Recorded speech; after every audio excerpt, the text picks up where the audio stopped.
Hey guys, Omar here. So today we're going to do a video. I'm going to talk about the Apple Watch 4 and specifically the EKG or ECG function that's involved with it. Sorry, I'm battling some winds here, so if you're getting a lot of like fly-by car noise or wind noise, I apologize ahead of time. If you see cuts, it's because of the wind. I don't want to speak into the wind and make you try to turn up the volume on a really annoying sound. So the Apple Watch 4 was announced about 2 weeks ago, and they included a feature that a lot of people thought they would include, which was EKG monitoring. And what an EKG monitor is, it looks at the electricity flowing through your body from point A to point B. And what was interesting about the EKG monitor is that I didn't know how they would get information from point A to point B, because the watch is typically, at least on me, it's more on my left wrist. And so information at one point for an EKG tells you basically next to nothing. You need 2 points. So you need point A and point B. So their workaround for getting point A to point B was make point A the monitor on the back of the watch, which touches your wrist, and point B your finger on the opposite hand, and you touch your finger on the crown of the watch, and that gives you a picture across your, if you're wearing your left on your left wrist, from your right finger across down your arm across your chest to your left wrist. So what that does, it gives us what we call a lead 1 EKG, which is a picture of the top of your heart, specifically the top 2 chambers, or what they call atrium, or atrii for 2. So the atrium, specifically the right atrium, is the center of electricity in your body. It's the point of impulse that sends out electricity across down your heart into the left ventricle. And so now we're talking about left ventricle, and that's important because left ventricle is what's damaged in a heart attack, or typically it's either the area in between the right and left ventricle, or you're specifically the muscle in your left ventricle. Now, we cannot really get a good picture of what's happening in your left ventricle from a lead 1 EKG. And so I kind of want to talk about a lead 2 EKG. Now, technically, if you wear your Apple Watch on your right wrist and you touch your big toe to the crown, you should get what's called a lead 2 EKG. Now, a lead 2 EKG will give us information from the right superior part of your heart to the left inferior part of your heart. We can see how the left ventricle is moving, the muscle is moving. And what happens is, in a heart attack, or if you have some type of heart disease, or if you've had a heart attack in the past, the muscle isn't moving correctly. And even in an EKG, we can see if in the moment, if you're having a heart attack, how the muscle is reacting to not getting oxygen. So that's pretty huge. So what I'll do is I'll make a video talking about how it works if I put my big toe on the crown and my right wrist on the watch. Now, calibration is huge in EKGs. To measure electricity across a body part, you need to calibrate it right. So we're not just measuring like big spikes as small spikes, or small spikes as big spikes. And I'll talk about more about how the wave of the EKG is interpreted.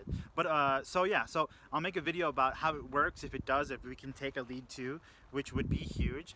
And then I'll also make a video about how just a layman's person can look at the EKG from an Apple Watch and interpret it. Now, that being said, the EKGs are difficult to interpret.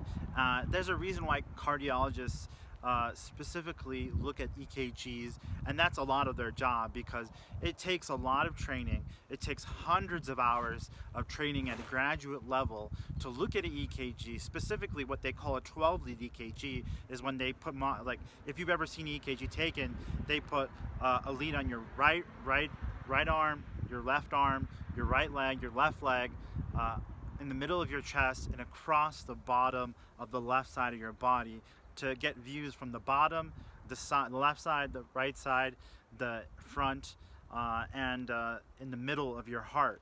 So a cardiologist can look at this information and in his head can view a 3D image of how the heart is moving, specifically how the electricity is moving through the heart. And if it's a real-time EKG, they can get a real-time picture of how your heart is working, which is honestly, it's pretty crazy. Within 70 years of cardiology, we've been able to become wizards in terms of the knowledge compared to before. So, I mean, what you can do with that information, it varies. But at the very least, you should seek that knowledge, because seeking knowledge, you're not harming anybody. But at the end of the day, there's no real substitute from going to a cardiologist until we have robot doctors that come to your house and that are essentially the same thing as doctors. But we don't have that yet. So Apple Watch is a good step in that direction. So why this is huge, and I'll explain it, because I mean, this is huge. This is going to change medicine, whether doctors like it or not. This is going to change medicine. So right now in the medical field, if you have a heart condition that we can't diagnose in the hospital because it's not all the time, it happens once in a while, we send you home with something called a Holter monitor, and essentially it's checking your heart, your EKG, constantly. And it's a very expensive device, and you need a prescription to get it. And once you get it, there's a whole entire team behind making it work properly.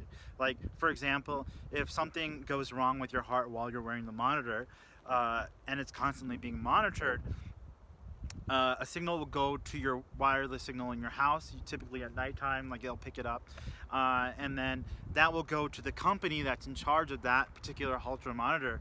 That company will alarm, like, whoever they need to alarm. If it's like a serious asystole where you're flatlining, then maybe they'll contact emergency room. Probably not, because maybe the lead just came off, or they'll definitely contact your doctor though.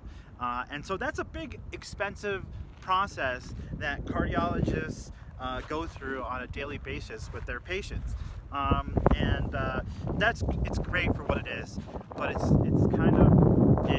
a big process. And wearing this device, although they've gotten lighter and better and better and better, it's not a perfect solution. I'm not saying that the Apple Watch will be, because the Apple Watch is obviously not continuous. You're not going to be holding that watch with your finger on it non-stop. But if you're able to take 10 lead 1 EKGs in one day, especially when you feel like maybe your heart's skipping a beat, or you feel weak, lightheaded, maybe you just fainted, maybe you just had a seizure, maybe like you're working out and you want to see how far you can push your body because you've had a heart attack in the past, or if you've had some type of heart disease in the past and you're kind of not confident pushing your body, you can do that intense exercise and take EKG, bring it to your doctor. Your doctor can look at it. No need to get a Holter monitor and charge thousands of dollars to monitor something that's essentially not essential. Like, that EKG for somebody in that situation wouldn't necessarily save their life, but it improves their quality of life. And I think that's what is really cool about the Apple Watch 4, including EKGs.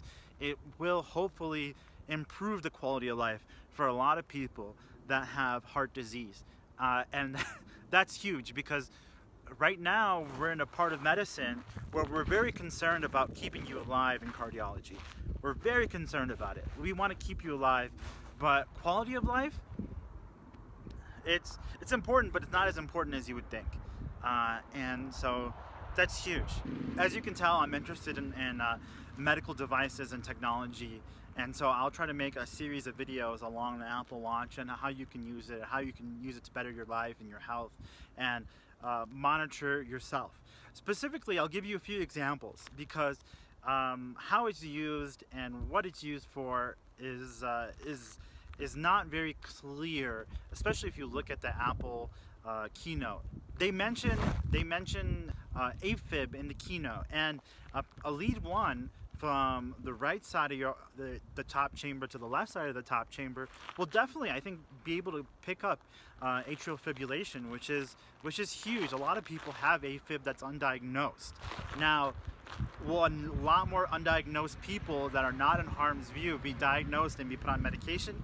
Maybe, and that's where a lot of doctors have their gripes with the EKG monitor in the masses. But doctors have to kind of adapt and learn to roll with the punches and use every piece of technology and tool to help better the health of their patients. I truly believe that. So yeah, like I said, I'm interested in medical devices, and I want to bring you up to speed in how you can use that information.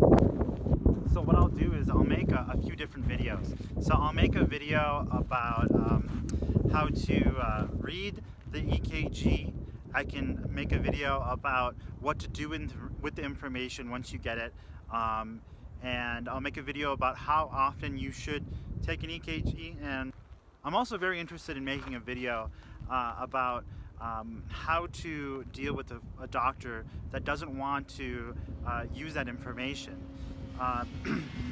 Doctors can be stubborn, and some doctors have been practicing for 50 years, so they may not be open to using the EKGs from the Apple Watch. And so I'll try to guide you and talk to them and tell them like why you want to use it and how to use it for you.